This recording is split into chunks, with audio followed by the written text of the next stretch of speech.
Good morning, children. How are you all? Fine. Good. Good. Me also fine. Thank you. Right. Now, all the 5th class boys and girls, please open your English textbook. Yeah. Blossoms. Yes, that one. Please open the textbook. Okay. And you have to open the page number 19. Page number 19 of your English textbook. Right. Okay. Good. What is there? Just you please see. What is here? Here is a lesson named My Sweet Memories. What it is? My Sweet Memories. Okay? Okay. Today I am going to teach you the lesson. Okay, you have to listen carefully. Okay? It's a good one. Very nice one. Okay? Already read it. The first one is pre-reading. The activity number 1. Read the following text and answer the questions. Okay, first you have to read the text here. Visiting new places, meeting new people, and knowing about different cultures are usually what holidays are all about. Look at the pictures of some famous places that are popular among tourists. Match the pictures with the names one has been done for you. Okay మనం టూర్స్కి అది వెళ్ళి చెప్పాం కదా, tourist గురించి మాట్లాడుకున్నాం మనం ఒకసారి. So టూర్లకి అది ఎందుకు వెళ్తూ ఉంటాం, మంచి మంచి ప్లేసెస్ అది చూడడానికి, కొత్త వాళ్ళని కలుసుకోవడానికి దానికి వెళ్తూ ఉంటాం. ఇక్కడ మనకి 4 పిక్చర్స్ ఇచ్చి అవి ఏంటో మనం చెప్పమన్నారు, మనకు తెలిస్తే కనుక. Okay, do you know right. వాటికి సంబంధించి కింద ఒక టెక్స్ట్ కూడా ఇచ్చారు, ఏంటి కొన్ని పదాలు కూడా ఇచ్చారు. ఈ బొమ్మలు ఏంటనేది మ్యాచ్ చేయాలి మనం. మ్యాచింగ్ తెలుసు కదా మీకు, చూడండి ఇందులో మీకు ఈజీగా తెలుసు చెప్పండి ఒకటి. రైట్, చార్మినార్. గుడ్. చార్మినార్ ఉందా దీంట్లో? ఎక్కడుంది Charminar? The 4th one is Charminar. Okay, 4వది చార్మినార్. ఇంకేమన్నా చెప్పండి. తాజ్మహల్ తెలుసా? గుడ్. తాజ్మహల్ కూడా, కానీ తాజ్మహల్ ఇక్కడ రాసి చూపించేసారు కదా, తాజ్మహల్. ఓకే, తర్వాత ఇంకొక 2 ఉన్నాయి. ఈ 2 తెలుసా ఎవరికైనా? Do you know? The first one is and the second one. No? Okay. No, I will tell you. No problem. I will tell you. The first one is Red Fort. Red Fort. తెలుగులో మనం ఎర్రకోట అంటాం. ఢిల్లీలో ఉంది ఇది. ఓకేనా? Right. ఆ తర్వాత చూడండి, ఇది మీకు తెలియదు కదా. ఓకే. దాని పేరు హవా మహల్. It's a Hawa Mahal. ఇవి ఎక్కడెక్కడ కూడా చెప్తున్నారు చూడండి, మ్యాచ్ చేయొచ్చు. చార్మినార్ అంటే లాస్ట్ వన్ వచ్చి ఫస్ట్ రాశారు. చార్మినార్ వచ్చి హైదరాబాద్లో ఉంది, ఇది మీకు తెలుసు. తాజ్మహల్ వచ్చి ఆగ్రాలో ఉంది, అంటే ఢిల్లీకి దగ్గరలో ఉంది. 3వది రెడ్ ఫోర్ట్ అంటే ఢిల్లీ. ఇక్కడ మనకి రెడ్ ఫోర్ట్లో మన దేశానికి సంబంధించినటువంటి జెండా ఎగరేస్తారు కదా, స్వాతంత్ర దినోత్సవానికి, రిపబ్లిక్ డే అవి జరుగుతాయి కదా, అలాంటప్పుడు ఇక్కడే జరుగుతుంది. ఓకేనా? ఎర్రకోట మీద జెండా ఎగరేస్తారు అన్నమాట. ఢిల్లీలో ఉంది ఇది. మన ప్రధానమంత్రి గారు, రాష్ట్రపతి గారు వాళ్ళు జెండా ఎగరేసేటప్పుడు ఇక్కడ ఎగరేస్తారు. ఆ తర్వాత హవా మహల్ జైపూర్. జైపూర్ అని చెప్పి రాజస్థాన్ రాష్ట్రంలో ఉంది, రాజధాని అది. అక్కడ ఈ హవా మహల్ అనేది ఉంది, పింక్ కలర్లో ఉంది కదా ఇది. సరే చూద్దాం. కింద చూడండి, beach. Holidays help us to relax and refresh. They are always packed with fun. People love holidays for different reasons. Rank them according to your choice and order of importance. సెలవులు అందరూ ఎందుకు ఇష్టపడతారంటే, సెలవులు హాయిగా సరదాగా ఉండొచ్చు అని ఇష్టపడతారు కదా. సెలవులు ఎందుకు ఇష్టపడతారో ఇక్కడ మనకి 1 2 3 4 5 ఆప్షన్స్ ఇచ్చారు. ఇందులో మీకు ఎందుకు ఇష్టం సెలవులు అని చెప్పి అడుగుతున్నారు. అదొక ఆర్డర్లో రాయమంటున్నారు. చూద్దాం. చూడండి, ఫస్ట్ ఏం రాశారు? I love holidays because I can. నాకు హాలిడేస్ అంటే ఇష్టం ఎందుకంటే చెప్తున్నా, ఐ కెన్, నేను ఏం చేయొచ్చు అంటే, ఫస్ట్ వన్ చూడండి, హ్యావ్ లాట్స్ ఆఫ్ ఫన్. ఫస్ట్ది have lots of fun. The lesson name is my sweet memories. Okay, the lesson name is My Sweet Memories. And here the first one is have lots of fun. Have lots of fun. రెండోది చూడండి, spend a lot of time with family. Spend a lot of time big family.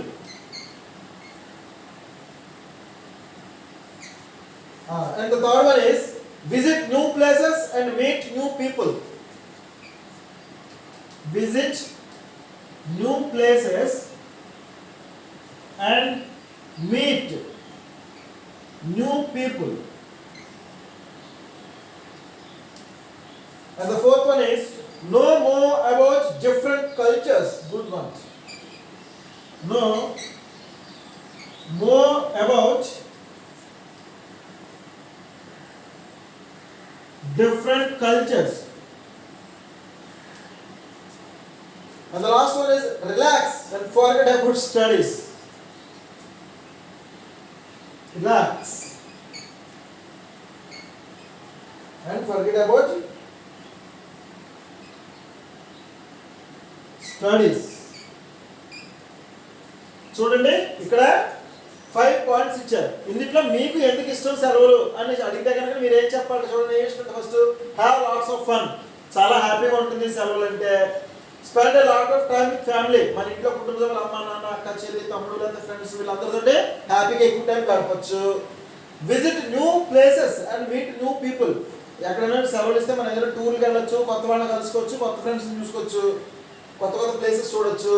No more about different cultures, వేరే వేరే రాష్ట్రాలు వేరే దేశాలు వెళ్ళామనుకోండి, అక్కడ ప్రజల జీవిత విధానం ఎలా ఉందో మనం వాళ్ళ కల్చర్ అంటే వాళ్ళు ఎలా నివసిస్తున్నారు. మనం అనుకోండి మన culture Andhra Pradesh culture, Telugu culture, మనం పంచి కట్టుకుంటాం, మామూలుగా ఫ్యాన్ షర్ట్ వేసుకుంటాం, ఆడవాళ్ళందరూ చీరది కట్టుకుంటారు. అదే వేరే వేరే రాష్ట్రం వెళ్ళామనుకోండి, అక్కడ మనం ఉన్నట్టుగా ఉండరు. అక్కడ వాళ్ళు టోపీ పెట్టుకుంటారు, కొంతమంది మామూలుగా లుంగి పంచులు ఉంటుంది అది కట్టుకుంటారు, కొంతమంది మెడలో టవల్ వేసుకుంటారు, ఆడవాళ్ళు కొంతమంది వేరే వేరే డ్రెస్సులు వేసుకుంటారు. అదంతా వాళ్ళ కల్చర్. మన ఆహార పదార్థాలు, మన ఫుడ్ ఐటమ్స్ ఉన్నాయి కదా, మన ఫుడ్ ఐటమ్స్ ఒక రకంగా ఉంటాయి. ఇప్పుడు మనం పొద్దున్నే టిఫిన్ ఏం చేస్తాం? యాక్చువల్గా ఇడ్లీ, దోశ, పూరి, ఉప్మా తింటాం కదా. కానీ మనం పశ్చిమ బెంగాల్ కానీ ఒరిస్సా దాటి వెళ్ళామనుకోండి, వాళ్ళు పొద్దున్నే సమోసా తింటారు, అది కూడా స్వీట్ సమోసా తింటారు కొంతమంది. అలాగే జిలేబీ కూడా తింటారు, సమోసా తింటారు, జిలేబీ తింటారు. మనం అసలు జిలేబీ పొద్దున్న టిఫిన్లో తింటామా? మనం తిన్నాం కదా, బట్ దే విల్ అన్నమాట. అదే అలాంటి కల్చర్స్ అన్ని కూడా మనం వేరే వేరే ఊళ్ళు వెళ్తే తెలుసుకోవచ్చు. అలాగే relax and forget about studies, సెలవులు ఇచ్చేస్తే హాయిగా రిలాక్స్ అయిపోతాం, విశ్రాంతి అయిపోయి ఫర్గెట్ అబౌట్ స్టడీస్, అతను చదువులన్నీ వదిలేచ్చు, మర్చిపోవచ్చు చదువులు. అవునా? అలా చేయకూడదు. రైట్. ఇందులో మీకు నచ్చినవేమో 1 2 3 4 5 పెట్టమన్నారు. మీకు ఇక్కడ చూడండి బ్రాకెట్స్ ఇచ్చారు కదా, అందులో మీకు ఈ 5లో ఏది నచ్చితే దాని ప్రకారంగా 1 2 3 4 5 పెట్టండి. ఓకేనా? సరే, ఇప్పుడు పేజ్ ఆన్ చేయండి. Please on the page. And now I'm going to teach you the lesson my sweet memories in page number 20. Page number 20. Right? Okay, I will copy it.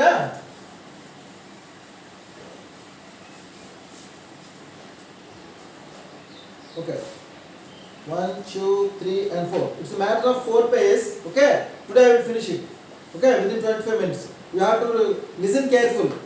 You have to listen careful. Okay, yeah, just follow me. Okay, don't say out of me.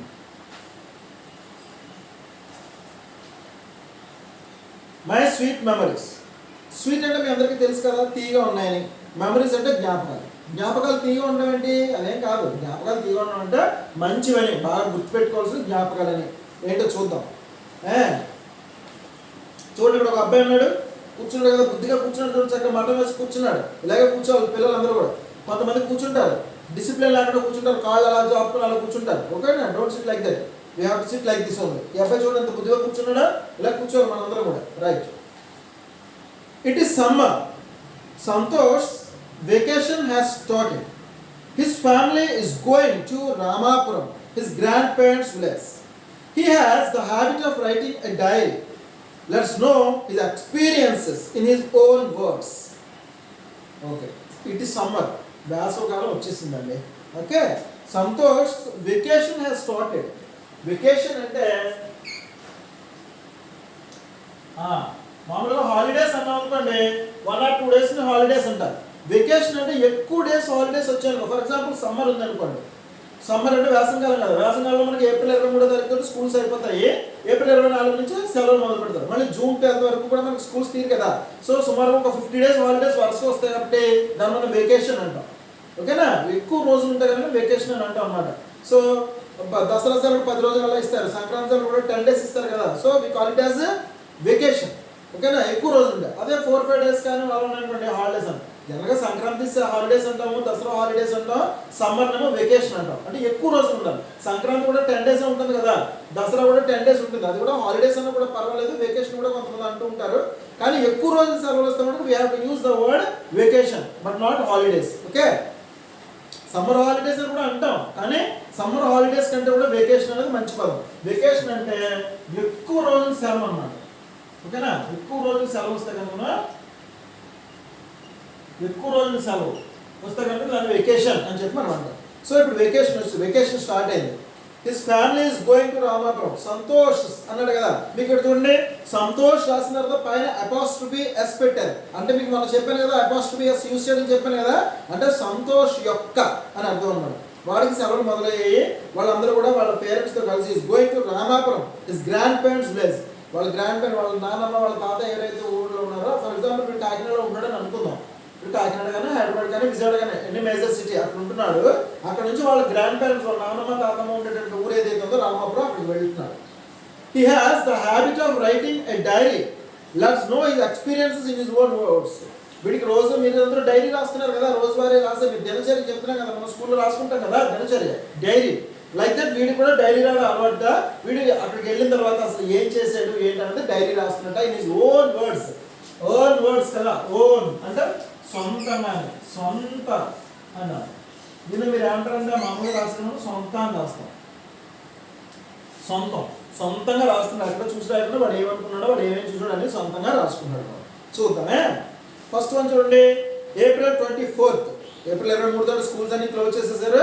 Now is going to visit his grand parents village named Ramapuram. Good, Ramapuram వెళ్తున్నాడు. చూడండి ఇవన్నీ ఇక్కడ వాడు చెప్తున్నాడు. ఇంకా ఇక్కడ I అంటే ఎవరు? Who is I here? Yes, Santosh. Good Santosh. I am very eager to visit my grandparents' village. I will meet my grandparents and cousins. I have packed my clothes and toys. We are going to travel by bus. I am so excited. April 24th నేను చెప్తున్నానంటే చూడండి, April 24th కదా. I am very eager. EAGER అన్నారు. Eager అంటే చాలా ఆత్రంగా ఎదురు చూడటం, ఎప్పుడు జరుగుతుందో. మనం చూడండి, రేపు పొద్దున్న మీకు ఎగ్జామ్ పెడతాను నేను, tomorrow I'm going to give you the marks అన్నాను అనుకోండి, రేపు ఎప్పుడు అవుతుందో, మాకు ఎన్ని మార్క్స్ వచ్చాయి, ఎగ్జామ్ రాస్తుందంటే మీరు అనుకుంటారు కదా. అలాగే స్కూల్ ఏదైనా ఫంక్షన్ అబ్బాయి రేపు ఎవరు వస్తున్నారు స్కూల్కి అని చెప్పాను అనుకోండి, అయ్యో ఎవరు వస్తారో ఏం జరుగుతుందో మీరు అందరూ కూడా వెయిట్ చేస్తారు కదా, చాలా కావాలని వెయిట్ చేస్తారు. అది ఎప్పుడు జరుగుతుందో ఎదురు చూస్తుంటాం కదా, దాన్ని మనం ఈగర్ అంటాం. ఈగర్. ఓకే, సో ఇక్కడ వీడు చాలా ఎదురు చూస్తున్నాడు, ఎప్పుడు వెళ్తామో మనం ఆ ఊరండి. Okay, I will meet my grand parents and cousins. నేను అక్కడికి వెళ్ళానంటే కనుక మా తాతమ్మని, నాన్నమ్మని, మా కజిన్స్ అంటే ఎవరు? Brother and sister. అంటే మన సొంత అమ్మకి నాన్నకి పుట్టిన వాళ్ళని మనం బ్రదర్ అండ్ సిస్టర్ అని పిలుస్తాం. కజిన్స్ అంటే ఎవరంటే మన పెదనాన్న, మన చిన్నాన్న ఉంటారు కదా వాళ్ళ పిల్లలు, లేకపోతే మన అత్త అంటారు, మావయ్య, అత్త, పిన్నిలు వాళ్ళు ఉంటారు కదా వాళ్ళ పిల్లలు కజిన్స్ అన్నారు. Okay, we have to call them as cousins only. Cousin brother, cousin sister. Okay, అలా అనకూడదు, కజిన్ అనాలి. తను ఎవరు అన్నాడు అనుకో, మా పెద్దమ్మ గారు అబ్బాయిని అంటాం కదా తెలుగులో మాట్లాడినప్పుడు, మా పెద్దమ్మ గారు అబ్బాయిని అంటాం. మామూలుగా మనం పిలిచాను తెలుగులో అన్నయ్యనే పిలుస్తాం వాడిని, కానీ ఇంగ్లీష్లో చెప్పేటప్పుడు మటుకు వాడు మా కజిన్ బ్రదర్ అంటే అనకూడదు. ఏమనాలి? హీజ్ మై కజిన్ లేదా షీ ఈజ్ మై కజిన్ అనే చెప్పాలి. కజిన్ బ్రదర్, కజిన్ సిస్టర్ అనే అనకూడదు, కజిన్ అని అనాలి. Right. We are going to travel by bus. వీళ్ళందరూ, వీళ్ళ అమ్మ నాన్న వీడు అందరూ కలిసి అక్కడ ఎలా వెళ్దాం ఉన్నారంటే ఆ ఊరికి బస్ మీద వెళ్దాం ఉన్నారు. అది కొంచెం పల్లెటూరు కదా, అక్కడ ట్రైన్ కానీ లేకపోతే ఫ్లైట్ ఫెసిలిటీస్ కానీ ఉండవు, అందుకని వీళ్ళు బస్ మీద వెళ్దాం అనుకున్నారు. I'm so excited.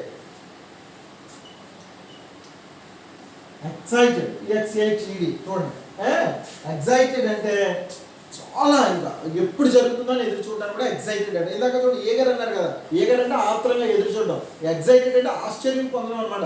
ఎప్పుడు వెళ్తాం మనం, ఆ పల్లెటూరు వెళ్తాం, అక్కడ అన్నీ చూస్తామని చెప్పి ఎంతో సరదా పడుతున్నాడు అనమాట. రైట్.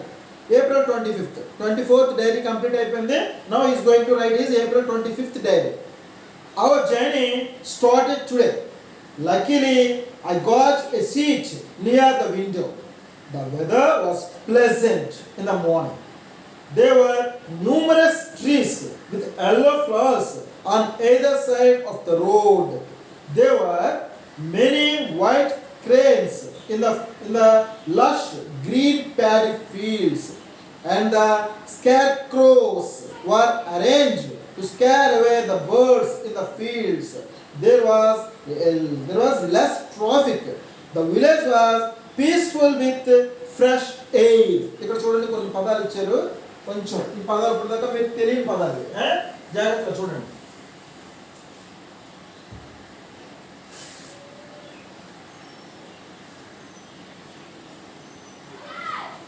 న్యూమరస్ అన్నారు, అకౌంట్ ఏమన్నారు, లష్, అలాగే ఇంకొకటి కూడా ఏమన్నారు, scare crores.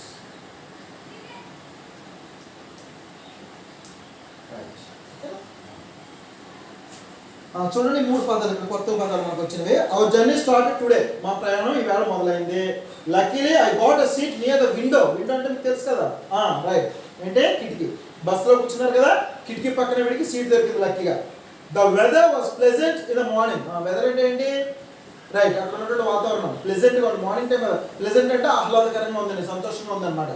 They were numerous trees with yellow flowers on either side of the road. ఆ రోడ్ పక్కన ఉన్నాయి కదా, రోడ్ పక్కన అంతా కూడా న్యూమరస్ అంటే సో మెనీ అని అర్థం. న్యూమరస్ అంటే ఏంటి, మెనీ అంటే చాలా, చాలా చెట్లు ఉన్నాయండి వరుసగా. అవన్నీ కూడా చక్కగా ఎల్లో కలర్ ఫ్లవర్స్ తోటి నిండి ఉన్నాయన్నమాట. There were many white cranes in the lush green paddy fields. వెళ్తుంటే అన్ని కూడా పచ్చడి పొలాలు కనపడుతున్నాయి, ధాన్యం పొలాలు ఉంటాయి కదా, అక్కడ వైట్ క్రేన్స్. క్రేన్ అంటే తెలుసు కదా ఏంటి, కొంగ, తెల్లటి కొంగలు గోల్డ్ ఉన్నాయి అక్కడ అంతా కూడా. ఓకేనా, కొంగలు ఏం చేస్తాయి, అక్కడికి వెళ్ళి ఏమన్నా పురుగులు అవి దొరుకుతాయి కానీ తింటుంటాయి అక్కడ. ఓకేనా, రైట్. ప్యాడీ ఫీల్డ్స్ అంటే ధాన్యం వరి పొలాలు అనమాట. The scarecrows were arrange to scare away the birds in the fields. Scarecrows అని కదా, లష్ అంటే ఫ్రెష్గా ఉన్నాయని అర్థం. ఓకేనా, నూతనంగా ఉన్నాయని. ఇదేమో దిష్టి బొమ్మ తెలుసు కదా మీకు, తెలుసు కదా, పొలాల్లో దిష్టి బొమ్మ కొడతారు. అలాగే మన వాళ్ళు చూడ కొత్తగా ఇల్లు కట్టుకున్నారు అనుకోండి, ఇల్లు కట్టుకుంటే కూడా దిష్టి బొమ్మ పెడుతుంటారు, మీరు చాలాసార్లు చూశారు కదా. అవే పొలంలో అక్కడక్కడ దిష్టి బొమ్మలు కూడా పెట్టారు. దిష్టి బొమ్మలు ఎందుకు పెడతారో తెలుసా మీకు, చెప్పండి ఎందుకు? Very good, very good. చూడు అబ్బాయి చెప్పాడు, రాము చెప్పాడు. చూడండి ఎందుకు పెడతారు, పక్షులు అవి వచ్చినప్పుడు వాళ్ళని మనిషి అనుకుని భయపడిపోయి దూరంగా వెళ్ళిపోతాయి. లేదంటే ఎవరు లేరనుకోండి, పక్షులు వచ్చేసి అవన్నింటిని కూడా పాడు చేసేస్తాయి అన్నమాట. అందుకని దిష్టి బొమ్మలు అడ్డంగా పెడతారు. పెడితే ఆ పక్షుల ఆకాశంలో ఎగురుతూ చూస్తే పిచ్చుకలు అవి ఉంటాయి కదా, లేదా ధాన్యం మీద వాళ్ళ ధాన్యం తినేస్తాయి. అందుకని పిచ్చుకలు అవి మనిషి బొమ్మను చూస్తారు, దిష్టి బొమ్మను చూస్తే వాడు మనిషిలాగా తయారు చేసి పెడతారు కదా. ఫ్యాన్ షర్ట్ వేసి మనిషి ఎత్తుకోక కొండ పెట్టని తయారు చేస్తారు, తెలుసు కదా దిష్టి బొమ్మ. అది పెట్టారు అక్కడ. స్కేర్ క్రోస్ అంటే దిష్టి బొమ్మ అన్నమాట. అది పెట్టే స్కేర్ అవి అంటే పక్షులు అన్నింటి వెళ్ళగొట్టడానికి ఆ బొమ్మను పెడతారు అన్నమాట.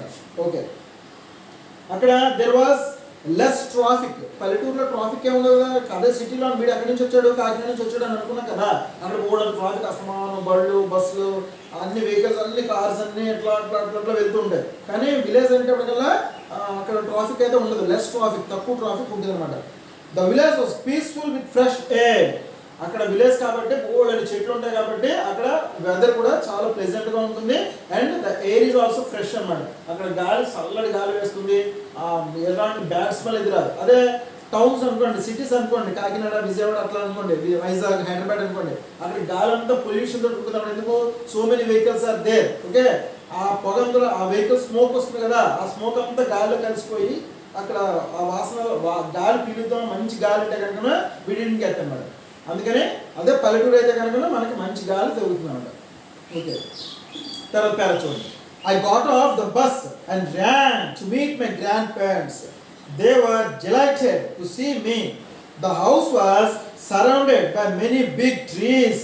There were jackfruit, mango, neem, banana, pomegranate and coconut trees. The mango tree was heavily laden with fruit. I tasted the first mango of the season. It was so tasty and juicy. Very good. I got off the bus and ran to meet my grandparents. Got off the bus. Bus దిగిపోయాడు. వాళ్ళు రామాపురం వెళ్తే the bus reached to Ramapuram and he got off the bus అంటే bus దిగిపోయాడు అని. దిగిపోయి పరిగెత్తుకుంటూ, Ryan అంటే పరిగెట్టడం కదా, పరిగెత్తుకుంటూ వాళ్ళ గ్రాండ్ పేరెంట్స్ బస్ స్టాండ్కి వచ్చారు మనకి తీసుకెళ్ళడానికి. వాళ్ళని పట్టుకెళ్ళి వెళ్ళాడు వాళ్ళ దగ్గర. They were delighted to see me. వాళ్ళు ఇతను చూసి ఎంతో సంతోషపడ్డారు. తర్వాత the house was surrounded by big trees. Many big trees. ఆ ఇల్లు చుట్టుపక్కల అన్ని కూడా పెద్ద చెట్లు ఉన్నాయి. పల్లెటూరులో చెట్లు ఎక్కువగా ఉంటాయి కదా, అవన్నమాట. అలాగే దేవర్ jackfruit, mango, neem, banana, pomegranate and coconuts. చాలా రకరకాల ఈ ఫ్రూట్స్ పేర్లన్నీ మీకు తెలుసు కదా. ఈ చెట్లన్నీ కూడా వాళ్ళ ఇంట్లో ఉన్నాయన్నమాట. చుట్టుపక్కలన్నీ కూడా ఉన్నాయి. The mango tree was heavily Laden. ప్రతిపాదన చెప్పారు చూడండి, లాడెన్. లాడెన్ అంటే మీకు చెట్లు, మామిడి చెట్టు తెలుసు కదా మీకు. మామిడికాయలు పోవడానికి కాసింది అనుకోండి, ఆ చెట్టు ఏమవుతుంది? మామూలుగా చెట్టు అయితే ఏం పళ్ళవి లేవనుకోండి, ఫ్రీగా పైకి ఉంటుంది. అదే పోవడానికి కాయలు వచ్చాయనుకోండి, చెట్టు అంతా ఇలా వంగిపోతుంది, బరువు ఎక్కువైపోతుంది కదా. లాడెన్ అంటే ఎక్కువ బరువుతో ఉంటుంది అనమాట. వెయిట్ కదా, వెయిట్ డౌన్ అనమాట. వెయిట్ డౌన్ ఆ బరువు ఎక్కువైపోయి కిందకి దిగిపోవడాన్ని లాడెన్ అని చెప్పి అంటారు అనమాట. ఇక్కడ బొమ్మ చూడండి, బస్సులో వెళ్తుంటే కూడా రాసాడు, అన్నీ చూశాడు. రైట్, పేజ్ తిప్పండి. 21st page number 21. తర్వాత April 26th వచ్చాడు. I woke up early today. I went out of a walk in the morning. The cool breeze was pleasant. The coconut palms were swaying lazily. My grandfather was busy with some farmers in the fields. Some of them were cutting the crops and some of them were threshing the paddy. The air was filled with the sweet sound of birds, all over singing in their sweet voices. The cuckoo's song was perhaps the most enchanting. By the time I reached home, delicious breakfast was ready. I freshened up and had the tastiest breakfast. Okay na? I freshened up and had the tastiest breakfast. Right. Video 26th ఏం చేశాడంటే, I woke up early today. వాడు పొద్దున్నే లేచిపోయాడు. I went out for a walk in morning. పొద్దున్నే సరదాగా నడుద్దాం, వాళ్ళ పొలాలు ఉంటాయి కదా, వెళ్దాం బయలుదేరాడు. The cool breeze was pleasant. చల్లటి గాలి చాలా అందంగా అనిపించింది. The coconut palms were swaying lazily. కొబ్బరి చెట్టు ఆకులు ఉంటాయి కదా, అవి నెమ్మదిగా కదులుతున్నాడు. లేజీ, స్వేయింగ్ అంటే లేజీ అన్నమాట.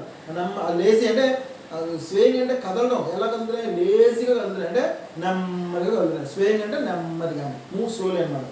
My grand father was busy with some farmers in the fields. వీళ్ళ తాతగారు అక్కడ పొలంలో పనిచేస్తుంటారు కదా, రైతులు కూలి వాళ్ళు ఉంటారు కదా, వాళ్ళతో ఆయన బిజీగా ఉన్నాడు. Some of them were cutting the crops and some of them was threshing. Okay, the paddy. కొంతమంది ఏమో కోస్తున్నారు, కొంతమంది ఏమో థ్రెషనింగ్ అంటే ఈ ధాన్యాన్ని చెట్టు నుంచి విడదీయడం. ధాన్యం మొక్కలు ఉంటాయి కదా, వాటి నుంచి విడదీయడానికి థ్రెషనింగ్ అంటారు. Separating the grain, the paddy. The air was filled with the sweet sound of birds, all over singing in their sweet voices. ఆ ఏరియా అంతా కూడా పక్షులు, పిచ్చుకలని, చిలకలని, గోరెంకలు అవన్నీ వాటి వాయిస్ వినిపిస్తుంటే ఆ స్వీట్ సౌండ్తో ఆ ఏరియా అంతా నిండిపోయింది అన్నమాట.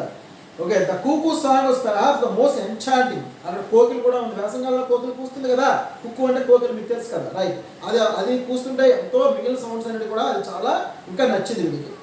By the time I reached delicious breakfast was ready. వీడు ఇంటికి వెళ్ళి ఇక్కడ కాసేపు అయిన తర్వాత ఇంటికి వెళ్ళిపోయాడు. ఇంటికి వెళ్ళడానికి డెలిషియస్ బ్రేక్ఫాస్ట్. డెలిషియస్ అంటే తెలుసు కదా మీకు, సూపర్ అనమాట. చాలా రుచికరమైనటువంటి బ్రేక్ఫాస్ట్ రెడీగా ఉంది. Okay, freshened up and have the tastiest breakfast. శుభ్రం ఇంటికి వెళ్ళి ఫ్రెష్ అవ్వడం, స్నానం చేసి బాత్రూమ్కి అన్ని చూసుకుని చక్కగా బ్రేక్ఫాస్ట్ తినేశాడు. తర్వాత చూడండి. Meanwhile, a girl, Pallavi, our neighbor, came to our house and we played for a while. కాసేపు అయిన తర్వాత మధ్యలో అమ్మాయి వచ్చింది. ఎవరు? పల్లవి అని చెప్పి వీళ్ళ ఇంటి పక్కన ఉండే అమ్మాయి. అమ్మాయి నైబర్ అంటే తెలుసు కదా మీకు, ఇరుక్కుని కూడా కదా. రైట్, ఆ అమ్మాయి వచ్చింది. వచ్చి వీళ్ళిద్దరూ కాసేపు ఆడుకున్నారు. పల్లవి showed me how to play with a tire and a stick. We happily ran down the lanes, balancing the tire with a small stick. She was very eager to show me the village. తను ఏం చేసిందంటే ఒక tyre పట్టుకొచ్చింది. మనందరం పల్లెటూరులో ఉన్నాం కాబట్టి మనకు తెలుసు కదా, టైర్ ఆట ఆడతాం కదా. టైర్ ఉంటుంది, ఒక చిన్న కర్ర పెట్టుకుని టైర్ కొడుతూ ఉంటాం. టైర్ పరిగెడుతుంటుంది, మనం వెనకాల పరిగెడతాం. పల్లెటూరులో అందరి పిల్లలు ఆడుకునే అంటే. కానీ వీడు కాకినాడలో పేరు వచ్చాడు కాబట్టి వీడికి అది తెలియదు. కానీ అమ్మాయి ఒక టైర్ తీసుకొచ్చి, వీడికి ఒక టైర్ తీసుకొచ్చింది. అమ్మాయి ఒక టైర్ పట్టుకుంది, వీళ్ళు ఒక టైర్ పట్టుకుని, లేన్స్ అంటే రోడ్స్ అనమాట, వాళ్ళ వీధులు ఉంటాయి కదా, ఆ రోడ్లన్నీ టైర్ పట్టు కొట్టుకుంటూ ఆడుకున్నారు. సరదా పడ్డారు కొంతసేపు. ఓకే, పేరు చెప్పండి. We stopped. అమ్మాయికి వీడికి ఊరంతా చూపించాలని చాలా కంగారుగా ఉంది. We stop to talk to Pallavi's friends Aman, Peter and Shruti. A man was helping his father in milking their cows. Okay. Peter and Shruti was sitting with their grandmother, breaking groundnut pods and piling them neatly.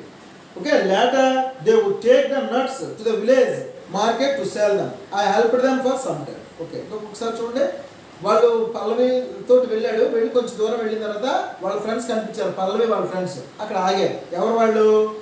Aman, Peter and శృతి. అమన్ అనేవాడు, Peter అనే అబ్బాయి, శృతి అనే అమ్మాయి కనిపించారు. వాళ్ళు పల్లవి friends అన్నమాట ఆ ఊళ్ళో రామాపురం విలేజ్లో.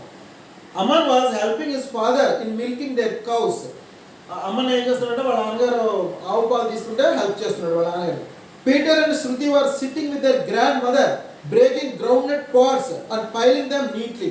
వేరుశనగ గుండ్లు ఉంటాయి కదా, వేరుశనగ గుండ్లు రావాలంటే వేరుశనగ కాయలు ఉంటాయి, ఆ కాయలు కొట్టి అందులోంచి గింజలు తీయడంలో వాళ్ళ గ్రాండ్ మదర్కి పీటర్ శృతినేమో హెల్ప్ చేస్తున్నారు. Later they would take the nuts to the village market to sell them. Village market, ఆ ఊరు సంత ఏదైతుందో ఆ సంతకు పట్టుకెళ్ళి వేరుశనగ కాయలు కూడా వాళ్ళు అమ్ముతారు అన్నమాట. అందుకని అక్కడికి వాళ్ళు వెళ్తారు. I helped them for some time. వాళ్ళు అలా చేస్తుంటే వీళ్ళు కూడా కూర్చొని వేరుశనగకాయలు కొట్టాడు, వేరుశనగ గింజలు కాయల్లోంచి తీశాడు. Right. April 27th. Today my mother and my aunt took me to the canal for a bath. There were many children splashing around in the canal. Some boys were climbing to the top of the tall tamarind tree. Girls were playing hide and seek near the big banyan tree. I played for some time in the cool water, but I could not swim. So I sat on a big smooth rock and watched my friends swimming like fish. They talked and laughed a lot as they washed their clothes and dried their wet hair in the sun. The canal was so clean that I could see the pebbles and colorful fish swimming by. I loved the scenery. ఇక్కడ చూడండి, పిల్లలందరూ ఆటలు ఆడుతున్నారు. రకరకాల ఒక కాలం ఉంది, ఒకటి చెట్లు ఎక్కారు, ఓకేనా, ఇంకొకరు పిల్లలు అందరూ ఉన్నాయి. అందరూ చూడండి ఇక్కడ ఏం చెప్తున్నారు. Today my mother and my aunt took me to the canal for a bath. వాళ్ళ అమ్మ వాళ్ళ పిన్నో పెద్దమ్మ ఎవరో కూడా ఉన్నారు కదా, వాళ్ళు వెళ్ళి కెనాల్ అక్కడ కాలువలు ఉంటాయి పల్లెటూరులో, అక్కడికి స్నానం చేయడానికి తీసుకెళ్ళారు. There are many children splashing around the canal. చుట్టూరా పిల్లలే ఉన్నారు. ఆ కెనాల్ అంటే కాలువ చుట్టూరా పిల్లలు ఉండే స్ప్లాషింగ్ అంటే నీళ్ళలో దూకి గట్టిగా శబ్దాలు కూడా నీళ్ళలో కొడుతుంటే సౌండ్ వస్తుంటుంది కదా, వాటర్ సౌండ్స్ అన్నమాట అవన్నీ కూడా అలా కొడుతున్నట్టు water. Some boys are climbing to the top of the tamarind tree. అక్కడ చింత చెట్టు ఉంది, చూడండి చింతకాయలు కూడా ఉన్నాయి ఇక్కడ. ఆ climb top of the tamarind tree అంటే పైకి ఎక్కేసారు, అక్కడికి వెళ్ళి చింతకాయలు కోస్తున్నారు, ఆడుకుంటున్నారు అన్నమాట. Girls are playing hide and seek near the big banyan అంటే అక్కడ పెద్ద చెట్టు ఉంది, దాని వెనకాల కూర్చున్న వాళ్ళందరూ కూడా ఈ హైడ్ అండ్ సీక్ దాకులు ఆట ఉంటాయి కదా, ఆ దాకులు ఆట ఆడుకున్నారు. దొంగ పోలీస్ అంటాం కదా మనం, ఆట ఆడుకుంటున్నారు. Okay. I played for some time in the cool water but I could not swim. వీడు కూడా కొంచెం ఆ నీళ్ళలో ఆటలాడాడు, but I could not swim అన్నాడు. అంటే నాకు ఈత రాదని చెప్పాడు. వాళ్ళకి ఈత రాదన్నాడు, పట్టణంలో పెరిగాడు కదా, అందుకని వాళ్ళకి ఈతది రాదు. అదే పల్లెటూరు పిల్లలకి అయితే కాలువలో చెరువులు ఉంటాయి కాబట్టి వాళ్ళకి ఈత నేర్చుకుంటారు. So I sat on a big smooth rock and watch my friends swimming like fish. వీడు కొంచెం ఎత్తుగా కూర్చున్న పెద్ద రాయి అంటే రాయి కూర్చున్నాడు, కూర్చుని వాళ్ళ ఫ్రెండ్స్ అందరూ స్విమ్ చేస్తుంటే చూశాడు. మీకు స్విమ్మింగ్ వచ్చా? Do you know swimming? Right, okay okay. కానీ జాగ్రత్తగా ఉండాలి, you have to take care. ఎందుకంటే వాటర్లో మునిగిపోయామనుకోండి ఎవరు మనం రక్షించలేరు. సో స్విమ్మింగ్ బాగా వస్తేనే అందుట్లోకి వెళ్ళాలి. అంతేగానే స్విమ్మింగ్ ట్రై చేద్దామని చెప్పి కొంచెం పెద్ద పెద్ద గోదావరిలో మనం చూస్తుంటాం, చాలాసార్లు న్యూస్ పేపర్లో టీవీలో చెప్తూ ఉంటారు, వాళ్ళు గోదావరిలోకి వెళ్ళారు పిల్లలు మునిగిపోయారని. పిల్లలంటే పెద్దవాళ్ళైనా సరే మునిగిపోతారు ఈత రాకపోతే. అందుకని ఈత రాని వాళ్ళు ఎవరైనా సరే ఎప్పుడైనా సరే you have to SIT on your walk and you have to watch your friends అన్నమాట. ఎవరికైతే ఈత వచ్చో వాళ్ళు ఈత కొడుతుంటే మీరు చూడాలి తప్పించి ఈత రాకుండా వెళ్దామని చెప్పి గమ్మున చెరువులోనో నదిలోనో దిగామనుకోండి ఆ కాళ్ళు తేలిపోతాయి, కొట్టుకుని వెళ్ళిపోతాం. అర్థమైందా? చాలా great tragedies will happen. So ఈత వస్తేనే, ఈతలు బాగా నేర్చుకుంటేనే మనం అక్కడ వాటర్ దగ్గరికి వెళ్ళాలి. అసలు వెళ్ళకపోవడం చాలా మంచిది, ఈత వచ్చినా సరే వెళ్ళకపోవడం మంచిది. ఒకవేళ వెళ్ళాలి సరళ అనిపిస్తే కనుక డెఫినెట్గా మీకు ఈత వచ్చి ఉండాలి, ఈత రాకుండా కూడా ఎప్పుడూ వెళ్ళకూడదు. అక్కడ వాళ్ళందరూ కూడా శుభ్రం తడిసిపోయారు క్లాత్స్ అన్ని, వాళ్ళ క్లాత్స్ అన్ని కూడా తడిసిపోయి. ఆ తర్వాత సన్సెట్ సూర్యుడు ఉన్నాడు కదా, ఆ సూర్యుడు యొక్క నీడ ఎండలో ఏదైతే ఉందో అందుట్లో వాళ్ళు శుభ్రం తలది ఆరబెట్టుకున్నారు, బట్టలన్నీ ఆరబెట్టుకున్నారు అన్నమాట. The canal was so clean that I could see the pebbles and colorful fish swimming by. I love the scenery. వీడు ఆ కెనాల్లో చూశాడు, అక్కడ గోల్డ్ అన్నీ ఉన్నాయి, ఇవి రాళ్ళు గులకరాలు ఉంటాయి కదా సముద్ర నీళ్ళలో, అవన్నీ కూడా ఫ్రెష్గా కనపడుతుంది. అంటే కెనాల్లో నీరు బురద నీరు కాదనమాట, చాలా ఫ్రెష్గా ఉంది. కలర్ఫుల్ ఫిషెస్ కూడా చూశాడు వాడు. April 28th. Turn the page to 23. We returned home in the city. The trip to our grandparents' house was very enjoyable. Those 3 days flew away so fast. I realized that during my stay I neither watched television nor played video or mobile games. I am eagerly looking forward to my next visit. 28 కదా 24నే 20 వెళ్ళారు వీళ్ళు 25 వెళ్ళారు 25 వెనక్కి వచ్చేసారు. We returned home in the city. మళ్ళీ కాకినాడ వెళ్ళిపోయారు. The trip hour grand parents house was very enjoyable. వాళ్ళ తాతమ్మ నాన్నమ్మ ఊరికి ట్రిప్ పిడికి చాలా సంతోషాన్ని కలిగించింది. Those 3 days flu away so fast. ఆ 3 రోజులు ఈజీగా గడిచిపోయాయి సింపుల్గా, అసలు అనుకోకుండా టక్ టక్ టక్ 2 నిమిషాలు గడిచిపోయాను 3 రోజులు కూడా. I realized that during my stay I neither watched television nor played video or mobile games. వాడికి వెళ్ళిన తర్వాత అనుకున్నాడు, I realized కాకినాడలో ఉన్నాడు అనుకోండి, అసలు టీవీ చూడడం వల్ల అయితే మొబైల్ ఫోన్ తీసుకోవడం వల్ల అయితే వీడియో గేమ్స్ ఆడడం చేసేవాడు. కానీ 3 days అక్కడికి వెళ్తే అసలు వాడు టెలివిజన్ చూడలేదు, మొబైల్ ఫోన్ ముట్టుకోలేదు, వీడియో గేమ్స్ కూడా ఆడలేదు అన్నమాట. అంత పల్లెటూరు అంతలా వాడిని మెస్మరైజ్ చేసింది. మెస్మరైజ్ చేయడం మైమర్పించేసింది అన్నమాట. ఎంతో నచ్చింది వాడికి ఆ village. I'm eagerly looking forward to my next visit. నేను మళ్ళీ ఎప్పుడు వెళ్తానా, మళ్ళీ సెలవులు ఎప్పుడు వస్తాయా, మళ్ళీ తాతగారి ఇంటికి వెళ్దామని చెప్పి అక్కడ ఉన్నటువంటి గ్రీన్ ప్యాడీ ఫీల్డ్స్ ఉన్నాయి కదా అవి చూద్దాము, బనియన్ ట్రీని చూద్దాము, లేకపోతే టామరిన్ ట్రీని చూద్దాము, కెనాల్ చూద్దాం, ఫ్రెండ్స్ అందరినీ కలుసుకుందాం, అమ్మమ్మ తాతమ్మ నానమ్మ వాళ్ళు ఉన్నారు కదా, తాతగారు వాళ్ళు ఉన్నారు కదా, వాళ్ళతో మాట్లాడదాం, అక్కడ ఫ్రెండ్స్ ఉన్నారు కదా, అమ్మాయి పల్లవి వాళ్ళు ఉన్నారు కదా, వాళ్ళందరినీ కలుసుకుందామని, ఓకేనా, టైరాట్ ఆడదామని. సో ఈ want to do a lot అనమాట. అంటే దాని ఏమంటారు, చాలా అక్కడ బాగా ఎంజాయ్ చేశాడు కాబట్టి he wish to do the same in his next holidays also. తర్వాత వచ్చే సెలవుల్లో కూడా అవన్నీ చేద్దాం అనుకున్నాడు. మా ఈ లెసన్ వచ్చి మై స్వీట్ మెమరీస్, చాలా ఇష్టపడినటువంటి ఆనందంగా అనిపించినటువంటి జ్ఞాపకాలు కాబట్టి ఆ లెసన్ అంతా కూడా మనకి సంతోష్ చెప్పాడు. ఓకేనా, ఇక్కడ మీకు గ్లాసరీ ఉంది, అలాగే తర్వాత వెనకాల ఎక్సర్సైజ్ పార్ట్ ఉంది. ఇవన్నీ మీరు లెసన్ బాగా చదివిన తర్వాత lesson you have to read the lesson 2 to 3 times. Okay, 2 to 3 and you have to write 1 time. ఒకసారి రాయండి, 2-3 సార్లు చదవండి. చదివిన తర్వాత ఈ ఎక్సర్సైజ్ చూడండి. ఈ ఎక్సర్సైజ్ చూసిన తర్వాత ఇందులో వచ్చిన ఉంటే రాయండి, రాకపోతే నేను మీకు చెప్తాను. ఎక్సర్సైజ్ పార్ట్ ఎలాగో మీకు నేను చెప్తాను, I will tell you the exercise part, but you have to try first. మీరు ఫస్ట్ ట్రై చేయండి. ఈ లెసన్ మటుకు బాగా చదవండి. ఇక్కడ గ్లాసరీ ఉంది, గ్లాసరీలో ఉన్నటువంటి కష్టమైనటువంటి పదాలకి అర్థాలు కూడా చెప్పారు కాబట్టి అవన్నీ మీకు వచ్చాయి. సరేనా పిల్లలు? రైట్. మీరు కూడా వెళ్ళారు కదా ఊర్లో, చాలాసార్లు వెళ్ళారు కదా, రైట్. ఓకే, ఒకవేళ ఒక పని చేయండి సార్, తను చెప్తున్నాడు కదా, మీరు వెళ్ళింది కూడా ఒకసారి డైరీ రాసుకురండి. అంటే ఆడాళ్ళు రాకపోయినా మీరు వెళ్ళిన ట్రిప్ ఒకటి ఉంటుంది కదా, ఆ ట్రిప్ అసలు ఏం చేస్తారో రేపు వచ్చినప్పుడు you have to write in your mother tongue. No need to write in ఇంగ్లీష్లో వద్దులండి. మీ మదర్ టంగ్, మన మదర్ టంగ్ తెలుగు ఉంది కదా, తెలుగులో మీరు మీ అమ్మ ఊరో మీ తాత ఊరో వెళ్ళినప్పుడు ఏం చేశారు, అఫ్కోర్స్ అది పల్లెటూరు అవ్వకలేదు, సిటీ అయిందనుకోండి, కొన్ని సిటీలో చూసినా రాయండి. హైదరాబాద్ కానీ విజయవాడ కానీ వైజాగ్ కానీ వెళ్ళే ఉంటారు కదా అవి మీరు రేపు వచ్చినప్పుడు ఒక వైట్ పేపర్ మీద మీరు మీ అమ్మమ్మ గారి ఇంటికో మీ తాతగారికి లేకపోతే మీ కజిన్స్ లేకపోతే మీ అంకుల్ ఆయన ఎవరు ఉంటారు కదా, వాళ్ళు ఇళ్ళకి వెళ్ళే విషయం అంతా కూడా రాయండి, రాసి తీసుకురండి. రైట్, ఎక్కడ పెడతారు మరి? బాగా రాసి తీసుకొచ్చిన తర్వాత వారపత్రిక తగిలించండి, చూద్దాం. Right, by children, by.